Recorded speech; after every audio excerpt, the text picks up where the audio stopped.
Hello, hello, this is Alicia, the Elemental Priestess 44, and I am here to bring through a timeless message. This message today is coming through from two energies specifically, from Mother Kali, Kali Ma, and from Mother Lilith. And they want to talk to us about death energy. And Kali itself means time and space. And the way I'm actually seeing this is that time and space as a unit is being shown as energy that can be manipulated and used like a tool. I know we talked about it before as a reference point, but it's also it doesn't diminish that function. Think of expansion, Gemini energy, yes, and they're coming through Gemini energy, twin energy. Kali and Lilith are coming through as two masters of this death energy. And I can't really describe the feeling to you more than it feels. So let me flip the script a little bit. We're taught programmed propaganda to fear ego death, to fear the void, to fear death energy, to fear that cyclical, the dying. So we've got that attachment hanging on to things, that clinging energy. And I'm hearing, don't cling to me, Mary. When people will know what that means. Don't cling to me. So you want to release and let go. So they are showing, it feels very loving. That's the way I can describe it. I'm feeling the warmth of, and I'm talking about emotional warmth, like that knowing warmth of being beneath the stars and feeling good, beneath the night sky, being by moonlight and feeling good. Not the horror version of it, the nice version of it, the healthy version of it. And I'm seeing Celine Dion singing at the opening ceremony. That power, that blinding, beautiful brightness against the darkness, the hermit. So they're showing me two aspects of this death energy. And the invitation that they're offering is for you to invoke their energy in closing out cycles. All of us go through cycles, and they are adept at this energy. And I'm hearing, we are a symphony. So instead of thinking of, ourselves, our identities, or the identities of other people as kind of archetypes, so much like to think of it more as we're a blank slate of energy. Like a void. We are unto ourselves a void, and we with our a void of potentiality, which is an oxymoron almost sounding. It's not. It's paradoxical. There's potential, but nothing's being created, and yet we're here at the same time. I know I'm going a little bit mind-bending, but you know what I mean. But that's the way they're kind of showing it for my brain to be able to grasp it and maybe share it with you guys. Anyway, so back to death energy, back to Kali, and back to Lilith. They're showing me Kali kind of represents the full moon path in terms of she has a consort. She is she's saying share my love story, and what I'm seeing when she's saying that is when she is out of balance and she is demon slaying and she's not brought back into centering, Brahma and Vishnu say to Shiva, please go and talk to Kali. Can you please, she's out of control. So what Shiva does is he lays at her feet. He doesn't come at her like all the other demons, where she will react in attack mode. He surrenders and he lays at her feet, and that awakens in her love for him. So they're explaining it like it's an aspect of the twin flame narrative. It's also an aspect of the ascension path. And when I say aspect, I'm saying one way the timeline can play out. But it's really less about personification than being a blank slate and creating your own masterpiece with these energies that you're drawing down by the magic is in the mundane, by doing your daily practices, by connecting with that space, by going within, by doing things to close out cycles when you know it's time to close out cycles. And you'll know it's time to close out cycles because you'll be connected to your intuition. You'll be doing your daily practice. You'll be on and on and on. And you'll get more discerning as you grow and as you expand and as you crystallize that knowledge in your auric field, and you allow things to have the place and prominence in your existence that they need at that time. And in order to do that, we come back into ourselves to center and to ground and to chew on it and to look at it maybe from many different aspects. And from that place, we have a reaction, we root, and then we decide how we want to respond based on what we know to be our path, which is to get in harmony with divine law and trust that, we have a vision of where we want to go, but ultimately we don't really know what we agreed to when we came down here. So we're gonna use that as a guiding post to navigate in the direction of the divine, but at all times we're partnering with Kali, with Lilith, with Archangel Michael, with whatever frequency best serves us to be in that moment and to navigate in that moment depending on what we're doing. And that's kind of like, obviously life is just a series of moments and we're back to time. All timelines exist now. So even though you're working on something now in this timeline, that's one perspective, but there's infinite perspectives because that is just divine law.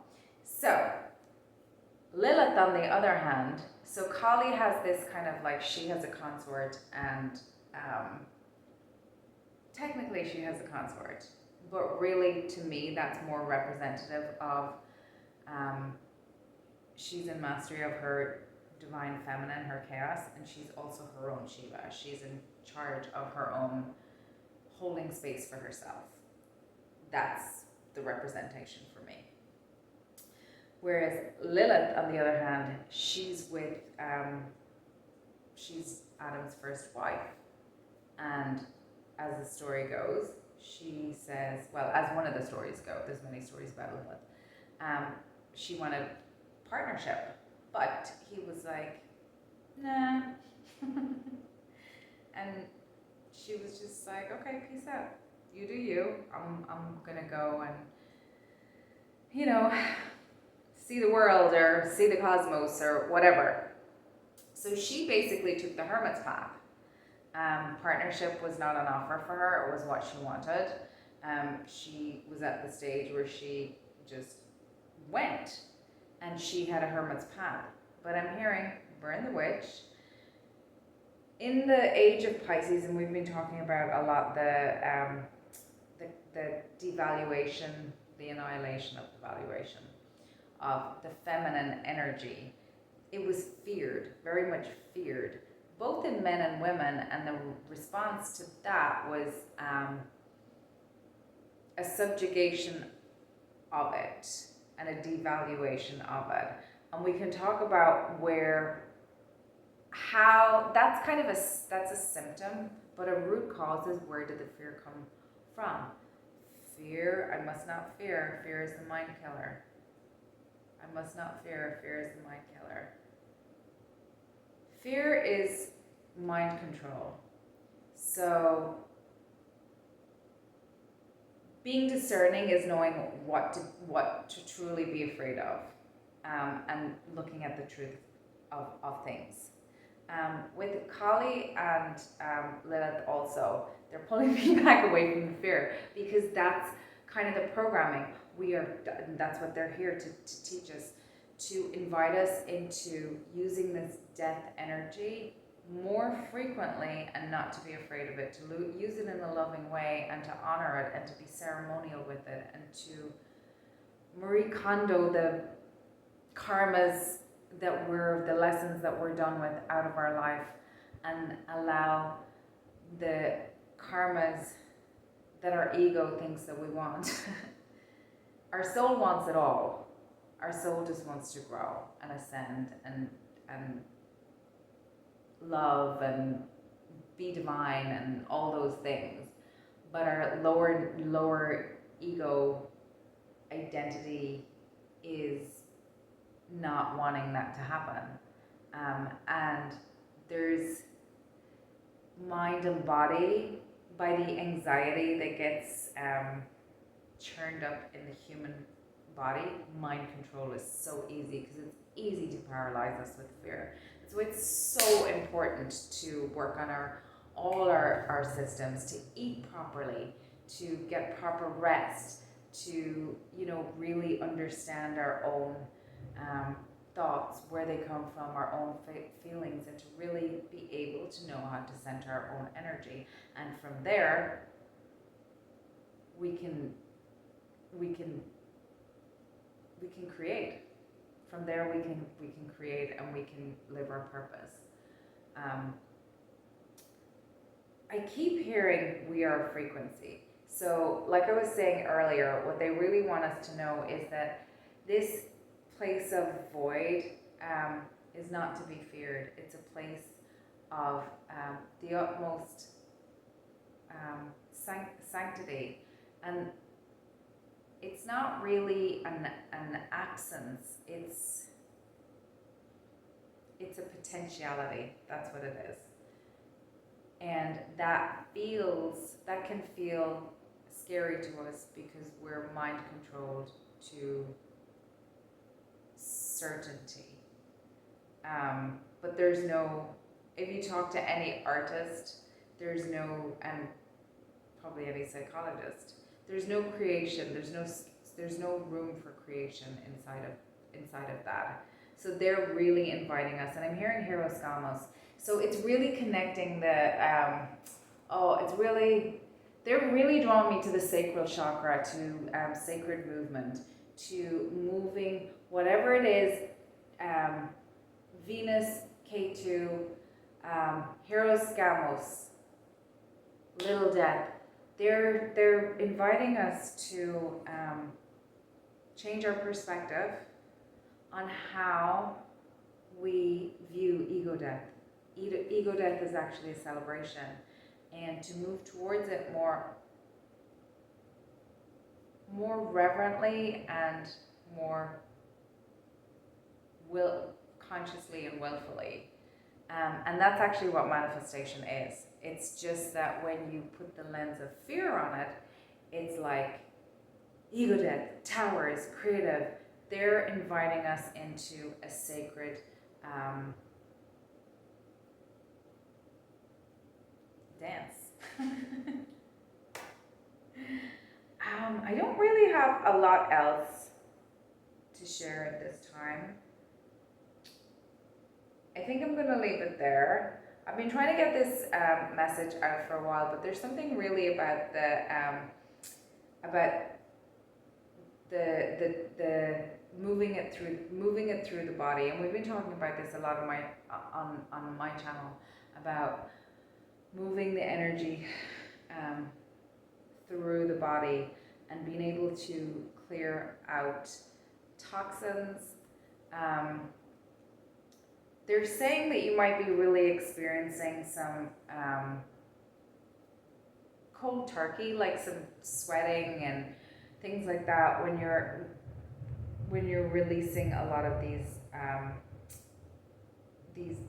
toxins. And anybody who has been through a lot of ego deaths already will be familiar that there's a really strong physical aspect to it, and that makes a lot of sense given all of the stuff that we've been talking about. So I know the energies are really heavy right now astrologically, so look after yourselves, dream, play, dance, move. It's just such a potent time at the moment. We're in that Lionsgate portal. That's what they're saying as well. It's it's a portal, but the whole death energy is a portal into this space of playing, and it does not have to be scary the way we're taught that it has been scary. There's a reclamation of this void energy. There's a reclamation of ego death. There's a reclamation of hermitude.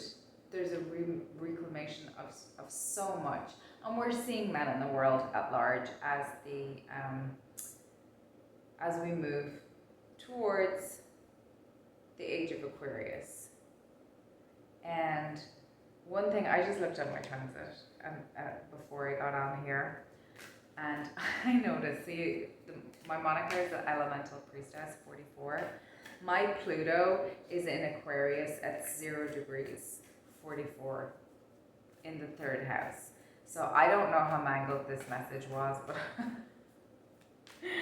I kind of got the nudge to do it. I hope it makes sense to somebody somewhere. But the invitation is to join